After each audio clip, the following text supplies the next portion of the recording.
Nuestro invitado de hoy está a favor de la legalización de la marihuana, fue diputado del PRD, viaja en transporte público y es el rey de las selfies en el transporte público.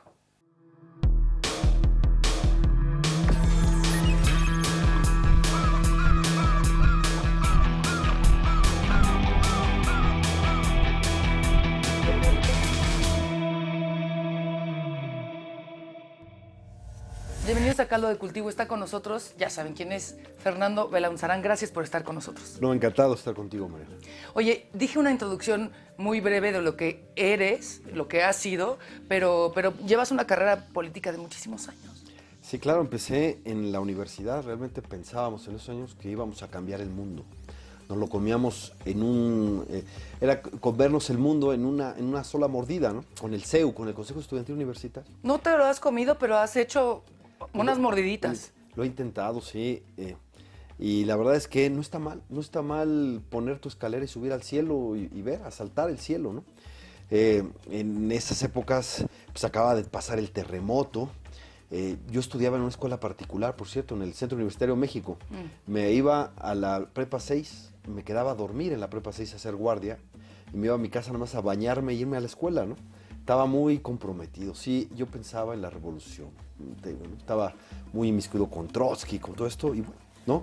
Y esa lucha contra la autoridad creo que me ha marcado. No soporto el autoritarismo. Y quizás por lo mismo he llegado a valorar mucho la libertad. Y cuando hablamos de drogas, hablamos de libertades, de la posibilidad de cada quien de alterar sus sentidos. Me da una hueva tremenda que alguien piense que vivir o pasar por esta vida es en la abstención, en ser abstemio, en no consumir, no alterar, pues me parece terrible, me parece una distopía tremenda. Ahora, nadie vive sin drogas. Quien piense que es muy sano vivir drogas, imposible. Incluso nuestro propio organismo genera drogas. Cuando haces ejercicio generas... Cuando te enamoras, carajo.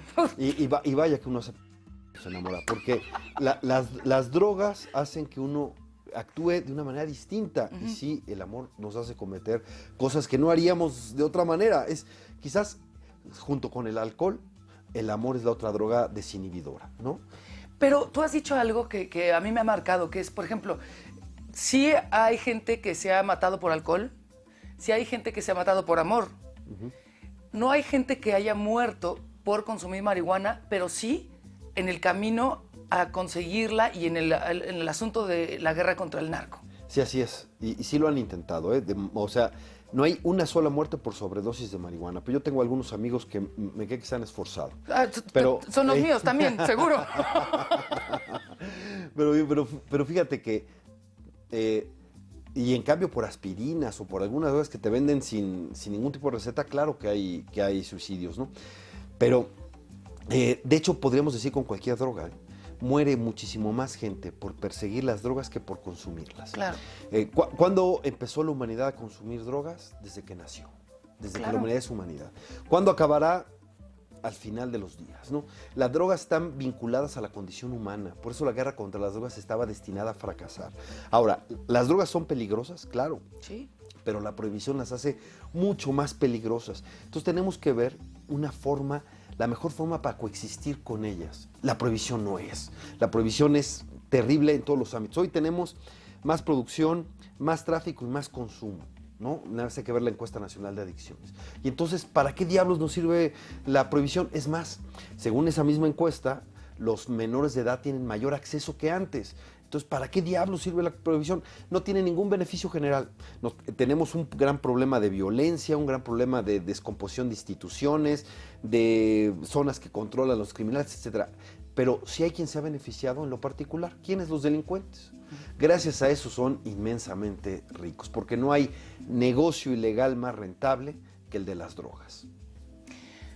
Ahora, el problema también es, por ejemplo, el alcohol nos es accesible a todos los mayores de edad, porque también es accesible a los menores de edad. Pero el problema es, ¿tienes un problema con el alcohol o tienes un problema con tu vida? Que cuando tomas alcohol te pones violento o te pones dramático o dramática, sí, claro, o lo que sea. Es decir, la sustancia no es lo que te va a volver loco completamente, sino que también es una relación de tu entereza o la falta de piso con lo que consumas. Hay que enseñar y aprender a consumir alcohol, Sí. ¿no? Primero hay que quitar la apología del alcohol.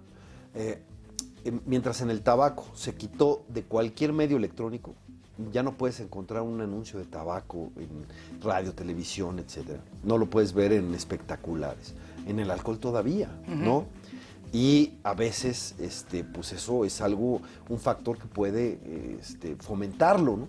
Porque prohibir no es prevenir y regular no es promover el consumo. Entonces tenemos que enseñar a la gente, porque la correcta prevención no es que alguien diga no consumo porque no puedo, porque siempre puede.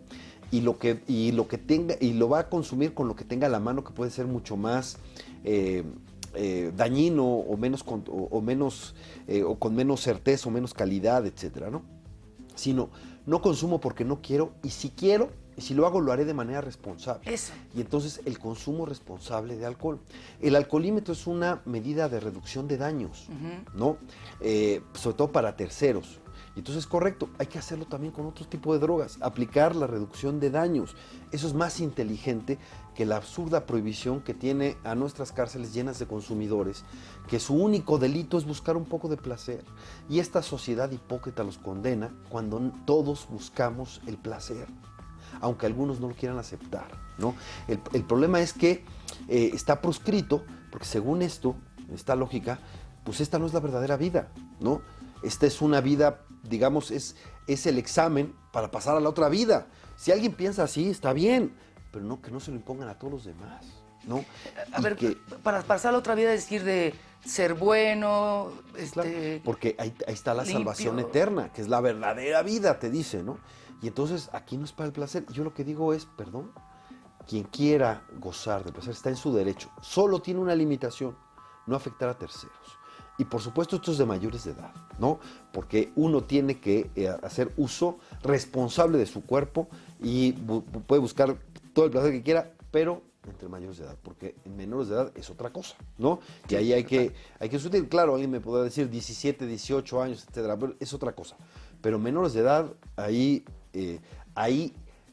la libertad requiere la responsabilidad para ejercerla, ¿no? Y hay un momento que te tienen que dar, y nosotros tenemos que preparar a la gente para que cuando sea mayor de edad pueda ejercer su libertad sin limitaciones, obviamente, con sentido común también, pues. con ¿no? sentido común. Y además, la ley te tiene que decir, tu libertad acaba donde empieza la del otro, ¿no? Y además, tú lo has dicho también, vamos a hacer una pausa, pero hablamos de la mota o del alcohol o del tabaco, pero ¿y qué tal el azúcar o la harina, Sí, claro, o el sexo o el chocolate? O sea, hay muchísimas cosas, cada quien sus sustancias. Cada quien sus vicios. Cada quien sus vicios, y hay una frase que dice, ¿cuándo debes de parar? Lo leí en inglés, pero when it's not fun anymore, o sea, cuando ya no es divertido, o sea, cuando ya de pronto te está llevando a un despeñadero en lugar de a un Claro. placer, a un gusto, ¿no? Claro. Hacemos una pausa, regresan y dije, ya se quedaron picados, yo también, estamos como 3 horas más, pero solo tenemos un poquito de tiempo, no se lo pierdan.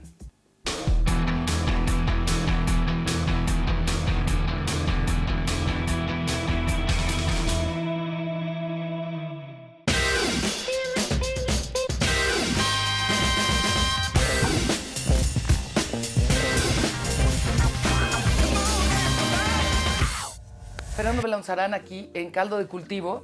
Tú decías que es una serie de bichos raros aquí. Es una caja de Petri con muchos bichos raros, y tú también. Hay que contagiar. Hay que Hay que contagiar. La libertad también se contagia. Claro. Luego uno se da cuenta que la libertad nos llega a gustar tanto, llega a ser adictiva la libertad, pero eso es parte de la responsabilidad que tienen. Fíjate que yo descubrí lo importante de la libertad quizás después de que me divorcié, ¿no? Pero empieza acá. Hacemos otro pero ese programa, es otro por favor. programa, No, porque es que no. Y pues es verdaderamente seductora la libertad. Pero espérame, Fernando, es seductora, pero en un principio es aterrador. Y es peligrosa, claro. Sí. Porque te voy a decir, claro, y yo tengo una vena existencialista también, pararte entre tus propios pies. No tener un barandal en donde agarrarte, no es fácil. No manches, ¿no? está Eso es cabrón. así, porque el problema es cuando decía Sartre, dice, si la esencia, si Dios nos creó, es padre, porque primero es la esencia y luego la existencia, lo que tenemos que saber es para qué nos creó y nada más seguirlo y ya lo hicimos. Y dice Sartre, lástima que no existe Dios. Y entonces no tenemos para dónde decirles. Primero es nuestra existencia y luego tenemos que buscar nuestra esencia, ¿no? Y eso a veces es, usando una imagen de Nietzsche, es como estar en el mar y no tener una tierra donde ir, ¿no? Bueno, pero eso también nos puede hacer poderosos, ¿no? Aquel que sin barandales sabe a dónde ir y construye su propia vida, su propio destino. Esa es la posibilidad que tenemos. ¿Cuál es la posibilidad que queremos? Es una sociedad en la que cada quien pueda construir su destino. Claro, siendo solidarios, siendo comunitarios, porque tampoco se trata de olvidarnos de nuestro contorno. No. Por eso es correcto que haya regulaciones, por eso es correcto que se busquen poner límites encontrados. Por ejemplo, la droga no puede ser accesible a menores de edad, ¿No? La droga no puede estar cerca de las escuelas, no es correcto que en plena clase alguien saque un churro y se lo fume mientras está la clase, o sea, o que nadie pueda, que no debas manejar cuando fumas marihuana, etcétera, ¿no? Esas son cosas claves, ¿no? Claro, tampoco voy a alarmar a la gente con cosas. El alcohol, la marihuana reduce 3 veces tus reflejos. Eres 3 veces menos rápido, ágil, cuando pierdes tus reflejos en 3 veces, digamos, menos cuando estás. Nada más que con el alcohol son 20. Claro. Y hay una diferencia entre el alcohol y la marihuana. El que tiene el alcohol es desinhibidor y cree que todos las puedo, ¿no? Y en cambio quien consume marihuana está siempre consciente de que su estado está alterado, ¿no? Entonces cuando vas manejando y ves a alguien a 40 kilómetros por hora, Seguro está pacheco. quizás es posible que esté pacheco, ¿no? Porque está enterado y quizás se le vaya la vuelta por estar tan... Claro, Pero no va a estar manejando como crazy y... No va a aumentar la velocidad ni se va a arriesgar porque sabe que está así. Es más, cuando alguien le da la paranoia de que, ¿por qué? Porque sabe que se siente sus sentidos alterados. Cree que los otros se dan cuenta que están alterados. Y como es una sustancia prohibida, le da miedo pánico. Y le da cierto pánico. Tiene que ver con la prohibición también, ¿no? Entonces, pero es porque quien altera sus sentidos con la marihuana está siempre consciente de que está pacheco, ¿no? Y ese tipo de personas, y yo me incluyo en ellas, que somos como, no me están viendo, creo que estoy pacheca, no sé qué, porque yo he fumado y me he sentido muy mal y me gustaría poder relajarme, pero no lo logro por lo mismo que te digo. No tengo un problema con la marihuana, tengo un problema con mi ansiedad. Pero entonces, ¿por qué tomo? Cuando tomas y estás así y estás perdiendo el control mucho más de ti misma. Bueno, quienes fuman marihuana consumen menos alcohol. Por eso, una de las industrias que ha estado haciendo lobby contra la regulación de la marihuana en Estados Unidos es la del alcohol. Lo ve como competidor, ¿no? Porque si alguien está bebido y luego fuma, pues pierde. La pachipeda que decía el peyote asesino de Trino. Sí, el peyote asesino decía un buen consejo. Fuma y bebe. No bebe así fumas, ¿no? Porque si estás tú medio tomado y fumas, pues pierdes. Pero en cambio, si fumas y luego puedes beber, pues puedes continuar, ¿no? Claro, quien fuma bebe mucho menos que el que no ha fumado, ¿no? Eso es algo natural de las drogas. O hay otro tipo de drogas, por ejemplo, el alcohol y la cocaína, porque la cocaína hace sentir que no tienes borrachera y entonces alguien puede seguir bebiendo, ¿no? Eso es un asunto, pero eso no sucede con la marihuana. Por cierto, también estoy porque se regule la cocaína, ¿no? ¿Neta? Sí, claro. Mira, 8 de cada 10 veces que se consume una sustancia ilegal es marihuana. Si agregas cocaína ya sería el 90%. ¿Cuál es el punto con la cocaína? Es que aquí en México se consigue en calle con el 10% de pureza o menos. ¿Qué es el otro 90%? Es mierda y media, ¿no? Mucho más tóxico que la propia cocaína. Claro. Fíjate que en Perú hacen medicina con cocaína al 90% de pureza, ¿no? Entonces, claro, según la sustancia es la regulación, pero lo que es absolutamente fracasado es pensar que con represión acabarás con el consumo de drogas, ¿no? Eso ya se vio que no funciona. No funciona, entonces, exacto. hay que educar, y para educar la gente tiene que saber. Lo primero es la educación. Luego sí, políticas de desarrollo social, que tengan deporte, cultura, trabajo, educación, etcétera. Los jóvenes, eso ayuda también, ¿no? Pero además hay que saber, ¿hay consumo responsable de drogas? Claro que hay consumo responsable de drogas. ¿Puede haber un bebedor responsable? Claro. También puede haber un pacheco responsable y otras drogas, y puede ser absolutamente funcional. ¿Te acuerdas del Dr. House? Obvio, lo amo. Claro, y era opiáceos lo que tomaba, no Todo era el tiempo, cualquier cosa, ¿no? Todo el tiempo, sí. Entonces, pues hay que ver, mira, en México se llegaron a despenalizar todas las drogas en 1940, al final del gobierno de Lázaro Cárdenas. Tuvimos que echar para atrás porque Estados Unidos nos dejó de vender medicinas en represalia. Y como estaba la Segunda Guerra Mundial, no podíamos conseguir medicinas opiáceas de Europa. Entonces suspendió el programa de un médico visionario, Leopoldo Salazar Viniegra. Bueno, 60 años después lo usó Portugal. Y además, en 1940 estaba a dar dosis a los dependientes. Claro. Y eso lo hizo Suiza en 2001, y ya lo hace Canadá. Y Canadá ha tenido tan buen resultado que lo están reproduciendo, lo que le llaman heroína médica. Porque además, si les das otro trato, puedes acompañarlos y los ayudas. Según las Naciones Unidas, solo el 10% de los usuarios de drogas ilegales son problemáticos. Solo el 10%, pues atendamos a esos y que tengan esa posibilidad. Claro. Y lo que pasa es que el otro 90% no trae un letrero que diga soy usuario de drogas ilegales, ¿no? Y bueno, luego te das cuenta que llegan a ser presidentes de Estados Unidos, o son glorias olímpicas como Michael Phelps, o fundaron Apple como Steve Jobs. O Bob Dylan, decíamos el otro día. O Bob Dylan, o los Beatles, o otros que han hecho cosas. Si alguien dice, es que Jobs no hizo Apple gracias a las drogas, estoy de acuerdo, pero las drogas no impidieron que lo hiciera. Eso.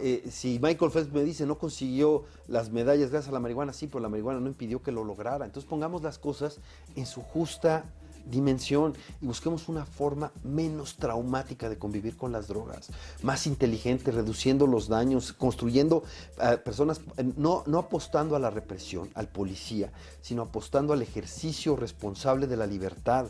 Y el ejercicio responsable de la libertad parte de que uno es el primero que se responsabiliza sobre su cuerpo y su organismo. Y si tienes algún problema, entonces te atendemos como sociedad, solidariamente te apoyamos. Y eso es más inteligente que la guerra contra las drogas. Un solo condado en Colorado, da 600 becas para estudiantes con los impuestos de la marihuana. Un solo condado. Eso es mucho más inteligente que reprimirlo. En Estados Unidos ya tiene una industria muy lucrativa. Solo California se habla de $7,000 millones para 2020, aunque están diciendo que eso ya es conservador. Hay quien habla de que puede llegar a 12,000 millones. Hay ya 250,000 empleos formales, ¿no? Y lo que dan en impuestos es importantísimo. Solo en los primeros 6 meses en Nevada, $300 millones de impuestos para hacer esto. Imagínate lo que pudiéramos hacer con los impuestos en lugar de seguir ayudando a que se enriquezcan los criminales, porque es el mercado negro. Y Canadá ya a mediados de año tendrá la marihuana para uso personal, es decir, recreativo, en todo el país. Entonces nuestros principales socios hacen un negocio, generan empleos, generan utilidades, hay impuestos importantes. Y nosotros nos matamos. Aquí nos seguimos matando, siendo que cuando se firmó el TLC, nosotros éramos los productores. Trágica estupidez. No estamos ni fomentando, ni a favor, ni en contra, nada de eso. Simplemente estamos está poniendo Fernando, y yo lo apoyo enteramente, el escenario real. Lo que estamos haciendo no funcionó y no funciona. ¿Por qué no intentar otra opción? ¿Fumas mota? Ahorita regresamos.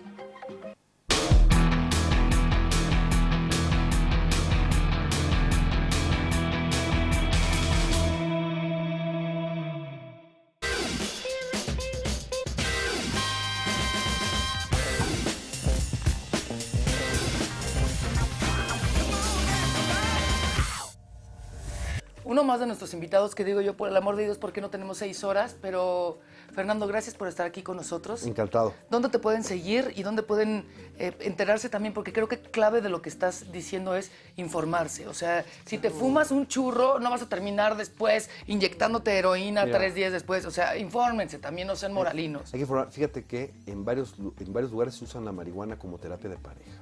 ¿no? A lo mejor hubiera salvado mi matrimonio también. Bueno, es que los orgasmos canábicos pueden ser muy intensos. No quiero hacer promoción. Habría compras de pánico.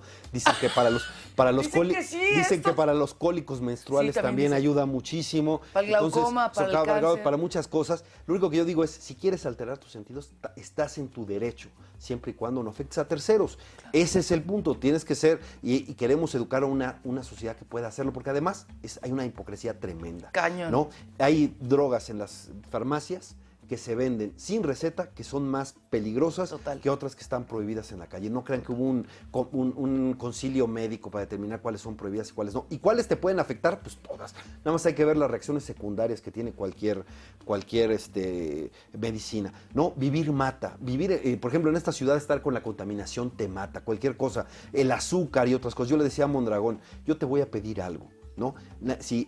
No vayas a prohibir una práctica milenaria que puede ser profundamente insalubre por el cambio, por la transmisión de bacterias y virus, etcétera. No vayas a prohibir los besos, ¡claro! por favor, porque si no hacemos resistencia civil pacífica, o no sé si pacífica, pero no nos vamos a dejar, ¿no? Que cada quien tome sus riesgos que quiera. Insisto, tú dijiste lo del azúcar, por supuesto. Y quieren ver si no es una droga, denle azúcar a un niño y luego trátenlo de dormir, por favor, ¿no? Entonces, la verdad, o sea, de verdad, aprendamos de la historia. Fue terrible. ¿Por qué? Porque es una cruzada moral, finalmente, ¿no? Y eso no ayuda para nada. Mejor busquemos construir ciudadanos responsables, y esos son ciudadanos libres. Y la libertad implica que uno pueda decidir sobre su cuerpo, claro, sabiendo que está en comunidad y no afectando a terceros, y es responsabilidad de la autoridad regular también con criterios de salud pública. Se puede conciliar la salud pública con las libertades. Ese es nuestro reto como una sociedad madura. Lo peor que podemos seguir es como si estuviéramos en el siglo XVI persiguiendo, proscribiendo el placer, ¿no? ¿Tu cuenta de Twitter? Fer Belaunzarán. Belaunzarán, es difícil, pero así se escribe. No los bloqueo y trato de dar réplica siempre. Y se los digo de verdad, cada vez que lo atacan o lo que sea, porque obviamente es un hombre que causa polémica, argumenta, retuitea y no se raja. Fer, gracias, ¿y vienes pronto? Sí. Claro, si tú me invitas yo vengo, si es amenaza. Perfecto. Fernando Belaunzarán, gracias, y nos vemos el próximo Caldo de Cultivo.